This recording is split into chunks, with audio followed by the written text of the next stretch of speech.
Howdy folks, Jambareeqi here, and welcome to Jambareeqi Orange, the show where I let my patrons decide what I review. The options for this episode included Barbie, Strange Magic, Oppenheimer, Mulan 2, Playmobil the Movie, and Mickey, Donald and Goofy and the Three Musketeers. They chose Mulan 2. When Shang and Mulan get engaged, Mulan's ancestors use the family change as an excuse to demote Mushu from his pedestal. Suddenly, the Emperor calls Mulan and Shang to his palace. His Highness asks the two to escort his daughters to Qigong, where they'll be arranged marriage to a prince to form an alliance of peace. While on their mission, Shang's soldiers fall in love with the princesses and romance blossoms. In the meantime, Mushu, fearing losing his pedestal, uses tricks and traps to force Shang and Mulan into breaking up, which pushes the two into a fight. The worst thing about this movie, with no debate, has to be Mushu's terrible behaviour. In the original film, Mushu was a charming and hilarious comic relief who became an uncle figure to Mulan. Am I late? No time to talk. Now remember, it's your first day of training, so listen to your teacher and no fighting. Play nice with the other kids, unless, of course, one of the other kids want to fight, then you have to kick the other kid's butt. And grew as a character. The truth is, we're both frauds. Your ancestors never sent me. They don't even like me. I mean, you risked your life to help people you love. I risked your life to help myself. This sequel, though, totally flanderizes the once lovable little guy by turning him into this selfish and sociopathic creep. It's like his development in the first film has been erased so that the film can use him as a thorn in the movie story. General Shang? General Hardhead, that's what they should call him. There's a mean-spiritedness to his pranks on Shang that's pretty much harassment and bullying. Shang does not deserve any of the pain or humiliation that Mushu puts him through. Yet the movie wants us to laugh at how hilarious it is that he's going through hell. Even though before all the trouble starts, he's a good fiancé to Mulan and he's just trying to be a loyal general.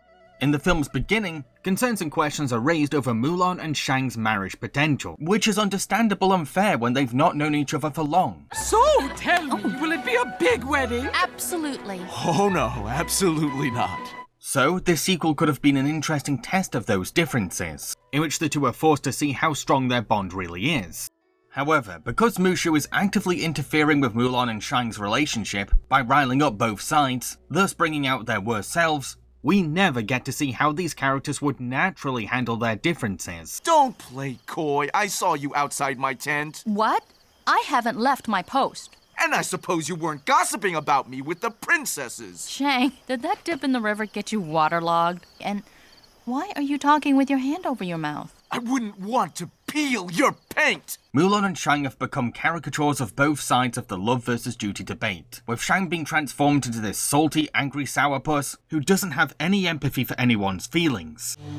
You three are to escort their highnesses back to their tents immediately. You are to guard them. You are not to enter their tents. You are not to speak to them. Not a word, ever. And Mulan refuses to see how serious the stakes are if she puts these forbidden loves before the mission.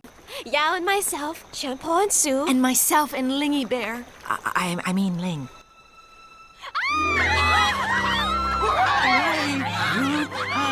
The resolution was never mutually exclusive to either coddling the couple's feelings or meanly yelling at them. Both parties handled the situation poorly. Mulan and Shang needed to work together to let these couples down lightly, while reminding them of what could happen if they get together, which would have actually fit Mulan and Shang's romantic teamwork arc that the film supposedly set out to do. Now, I have to say that these romances are freaking adorable. I love how these princesses bring the best out of the soldiers, and we get to see sides of the soldiers that we didn't see in the first film.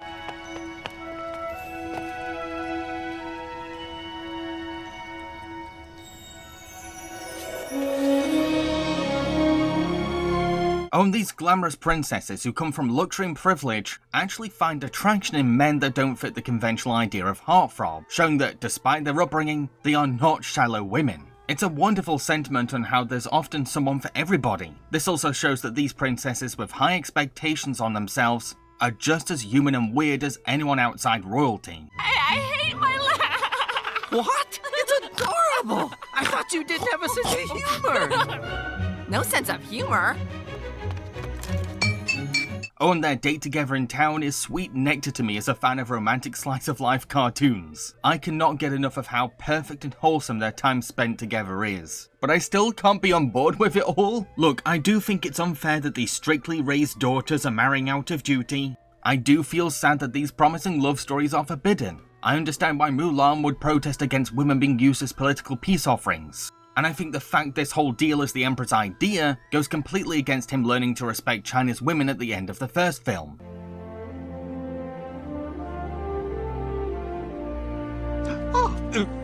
However, this is not a simple cut and dry rainbows and candy situation. A political deal between kingdoms has been made, and an impulsive change of plan, just to spare a few characters' feelings, could spell national disaster. There's already heated tension between China and the Mongolians, so arriving at Qigong without the princesses would put the whole of China in intense danger. As we stand here, Mongol forces are moving closer to our border.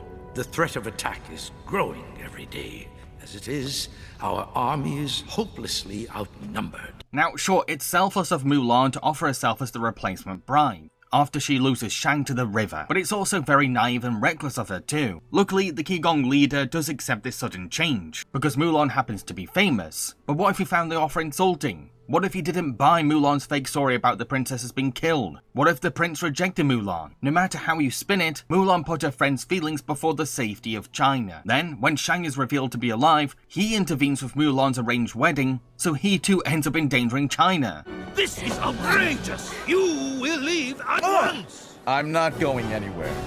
While Mushu tricks the Emperor into thinking that he's a god to try and call off the wedding, and the Lord actually buys the act. This isn't Mushu showing that he's learned his lesson. He's once again immaturely pranking people to get his way, while ignoring the serious potential consequences if things go wrong. Oh, you dang right I live, so you best drop your dumpling eating behind on down and tell me why we ain't busting out the vows already, huh?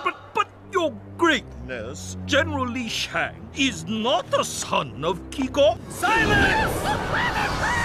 If the Emperor didn't fall for Mushu's stunt, China could be outnumbered by a Mongolian invasion right now. There's a lot of convenient luck carrying our heroes in the finale. This does beg the question, how could have this film done this plot better? Well, just get rid of the threat to China aspect. It would be easier to support these forbidden loves if pursuing them didn't endanger an entire country. So maybe the conflict could have been over a tradition or rule involving soldiers not being allowed to date royalty. The forbidden loves wouldn't be risking China's safety, and the tension would come from the soldiers proving that they're worthy of the princesses despite not being of royal blood. This change would retain all of the qualities of the romance without an over-serious burden in the way. Anyway, another thing that let me down about this movie, in spite of this being a sequel to an action-packed war film, Mulan and Shang don't really have a recurring enemy to fight. Sure, they come face to face with bandits, but that's one quick little scene that comes and goes.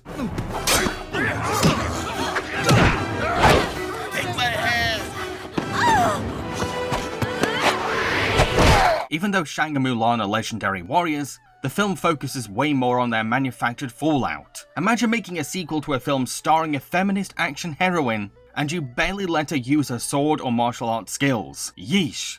So maybe I can let the angel on my shoulder take a turn in this review, and point out things that don't stink about Mulan too? Well, this movie was made in Disney Toon's later years as Disney's straight-to-video movie studio, at a time when their animation was starting to really improve. Say what you will about the writing for this movie, but the animation, while not exactly on par with the original, is still quite good for a budget Disney sequel. There's some excellent character personality in the quirky princesses. Deep down, deep down, way down, there's something. Oh, Ting Ting, I think she's in love! And the soldier slapstick is full of dynamic energy. And there's no one there to steal my chair! Wish I had a girl worth fighting for! Oh, and as much as I hate the movie's argument scenes, this is the most expressive we've ever seen Shang. He's cartoonier than ever, and some of his stretchy, angry reactions are pretty funny. So yeah, Mulan 2 at least looks good. Some of the songs are great too. Lesson number 1 is a banger of a musical number, about the importance of blending gentle and hard martial arts techniques into one harmony. And it's all expressed through a very versatile and whimsical rhythm that matches the lesson. Oh, it's a song that also foreshadows the yin and yang of Shang and Mulan's relationship.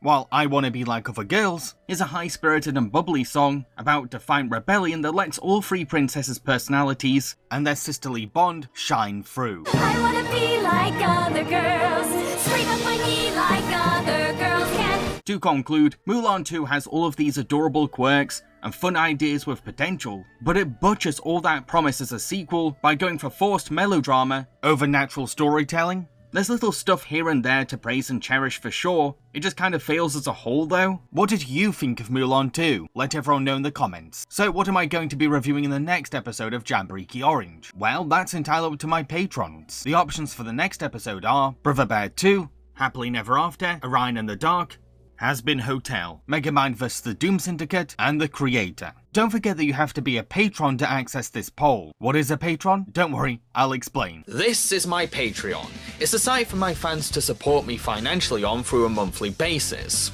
Those who donate are called patrons. Patrons can donate as much as they want and are welcome to stop donating anytime. In return for their generosity, patrons are given exciting rewards based on their pledge amount. These rewards include early access to my videos before they go up publicly on YouTube, behind the scenes content, their name in the end credits of my videos, a chance to request a review of anything at all, and much more. I'm very excited to see which film my patrons vote for. Cheerio, folks.